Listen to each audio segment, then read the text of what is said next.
President Obama is in Japan right now. He'll join his counterparts in a few hours for a summit of the Group of 7 industrialized nations. There has been a lot of talk about apologies ahead of the president's visit to Hiroshima Friday. But today, it was a different kind of apology that emphasized the sometimes tense relationship between the World War II foes turned allies. Correspondent Kevin Corke is traveling with the president and reports tonight from Japan. It was all President Obama could do. I extended my sincerest condolences and deepest regrets. The president's apology coming in the wake of a murder of a 20-year-old Japanese woman, allegedly perpetrated by a former U.S. Marine who worked on the cavernous U.S. base at Okinawa, home to more than 50,000 U.S. service personnel. I think the Japanese people should know how deeply moved we are by what has happened, and our intention to make sure that we're working with the Japanese government to not only prosecute this crime, but to prevent crimes like this from happening again.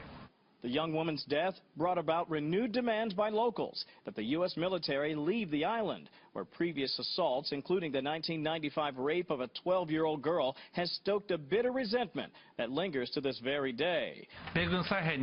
In proceeding with the realignment of the U.S. forces, without truly staying together with the feelings of the people in Okinawa, we will not be able to make progress.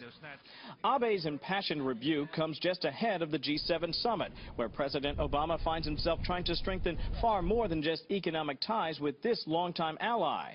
The Japanese expressing concern about the recent decision to open U.S. arms sales to Vietnam, a move the Chinese said would stoke a regional tinderbox. The fact that China would perceive that as some sort of provocation to them, I think says more about Chinese attitudes than it says anything about our attitudes.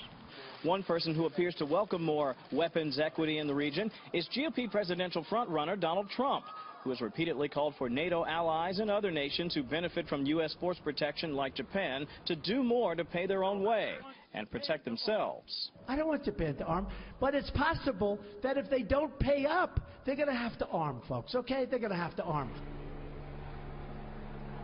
Brett, it is clear that both governments really want to keep this latest incident that happened over at Okinawa from further fanning the flames of opposition to a proposed relocation of the Marine Air Base from Futenma to a less populated part of the island. In fact, that's been pushed back a great deal since 1995. Locals don't want it there in many cases, and that includes the governor of the island. A very tough draw for the president as he begins work here at the G7, Brett.